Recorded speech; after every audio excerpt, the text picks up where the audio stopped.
Have you ever seen a cat take on a goat? No, I'm not kidding. It sounds like the start of a bad joke, but I promise you, what I am about to tell you is a true story that unfolded in the middle of a bustling, chaotic market. Picture this: a vibrant, open-air market in a small, sun-drenched town. The air is thick with the smell of spices, sizzling street food, and fresh flowers. Vendors are shouting, haggling over prices, and the whole place is a symphony of human activity. It's the kind of place where you see something new every time you visit. But on this particular day, the main attraction wasn't the colorful textiles or the exotic fruits. It was a showdown of epic and, frankly, hilarious proportions. In one corner, we have our first contender, a scrappy, ginger tomcat. Let's call him Rusty. Rusty wasn't just any stray cat. He was the undisputed king of this market. He navigated the crowded lanes with the confidence of a seasoned monarch, his tail held high. He knew every vendor, every stall that might offer a stray piece of fish, and every cozy, sunlit spot for an afternoon nap. He was tough, street smart, and had a stare that could make a grown man question his life choices. Rusty was the law in this part of town, or at least the feline version of it. He'd seen off dogs twice his size and rival cats who dared to encroach on his territory. In short, he was a legend. And in the other corner, our second contender, a goat, but not just any goat. This was a grumpy, stubborn old billy goat we'll name Bartholomew. Bartholomew belonged to a farmer who sold fresh cheese and milk at the edge of the market. He was usually tethered to a post, chewing his cud and observing the world with an air of profound boredom. He had a long, wiry beard and a pair of horns that had seen their fair share of scuffles.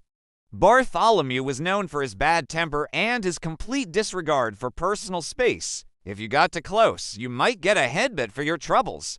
He was the immovable object to Rusty's unstoppable force. So, how did this legendary feud begin?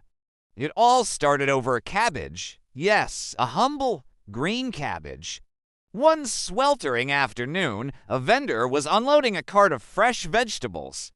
A large, beautiful cabbage, crisp and green, rolled off the top of the pile and landed right in the middle of the main thoroughfare. It sat there like a green jewel, catching the afternoon sun. For Rusty, the cabbage was an object of mild curiosity. He patted over, sniffed it, and decided it would make an excellent, if slightly lumpy, pillow. He circled it a few times, batted it with his paw, and then settled down beside it, using it to prop up his head as he prepared for a snooze. He was claiming it, not as food, but as property. In the kingdom of the market, possession is everything. But Bartholomew, from his post a few yards away, saw things differently. To him, that cabbage wasn't a pillow, it was a gourmet meal. It was a delicious, crunchy snack that had just fallen from the sky. He strained against his rope, his eyes fixed on the prize. The farmer was busy with a customer, and Bartholomew saw his chance. With a powerful tug and a snap, the old rope gave way. Bartholomew was free. He trotted purposefully towards the cabbage, his hooves clicking on the cobblestones. The crowd, sensing that something was about to happen, started to form a circle. This was better than street performers. Rusty, disturbed from his pre-nap bliss, opened one eye. He saw the goat approaching his cabbage. He sat up, his ears twitching with annoyance. He gave Bartholomew a look that clearly said, "Back off, this is mine." Bartholomew, however, was not fluent in cat. He simply lowered his head and nudged the cabbage with his nose, preparing to take a big bite. This was an act of war. Rusty let out a low growl that rumbled in his chest. He arched his back, his ginger fur standing on end, making him look twice his size. He hissed, a sound like air leaking from a punctured tire, bearing a set of surprisingly sharp teeth. It was the universal signal for you're about to have a very bad day. The goat was unfazed. He just stared back with his weird, rectangular pupils and took a defiant nibble of a cabbage leaf. The crunch echoed in the now silent market square. That was it. The line had been crossed. With a yowl that startled a flock of pigeons into the air, Rusty launched himself. He wasn't aiming for the goat's body. Oh no, he was smarter than that. He sprang onto the goat's back, digging his claws into the coarse, wiry fur.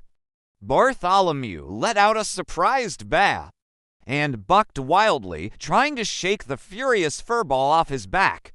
He spun in circles, he jumped up and down, but Rusty clung on like a burr, a tiny, angry rodeo champion. He was a whirlwind of claws and teeth, a ginger flash of righteous fury.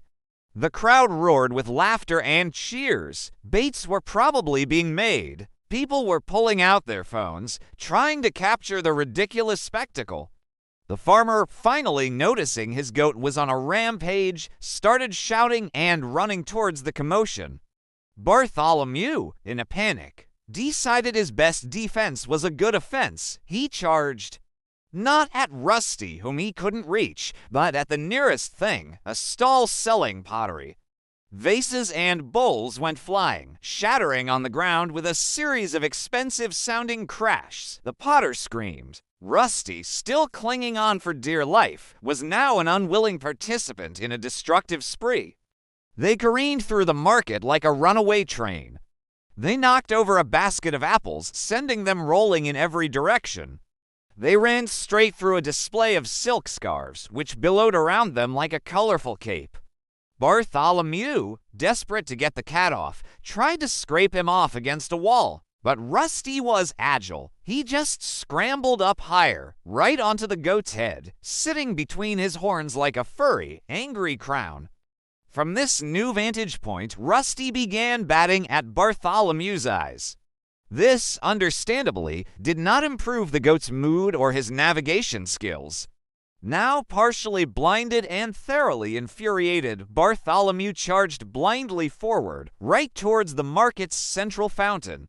There was a massive splash. Goat, cat, and a cloud of righteous indignation all landed in the water. The cold water seemed to shock them both back to their senses. Bartholomew stood there, dripping and looking bewildered.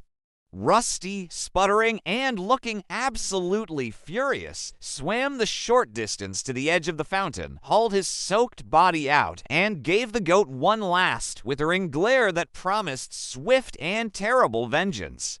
He then shook himself off, spraying water on the nearest spectators, and stalked away with as much dignity as a wet cat can muster, disappearing into the labyrinth of market stalls. Bartholomew was quickly wrangled by his frantic owner, who had to spend the rest of the afternoon apologizing and paying for the trail of destruction. The legendary cabbage, the cause of all this chaos, was left floating forlornly in the fountain. For weeks after, the story of the cat versus the goat was the talk of the market. People would point at Bartholomew, now tied up with a much stronger rope, and laugh. And Rusty, well, he regained his throne. He was often seen patrolling his territory, looking a little more smug than usual. He never went near a cabbage again, but his reputation as the toughest cat in town was sealed forever, and that's the thing about stories. Sometimes the most epic tales come from the most unexpected places. A fight over a cabbage, a feud between a stubborn goat and a proud cat, a moment of pure chaos that brings an entire market to a standstill. It just goes to show you never know what you'll find when you just take a moment to look around. Thanks for watching and listening to this crazy story.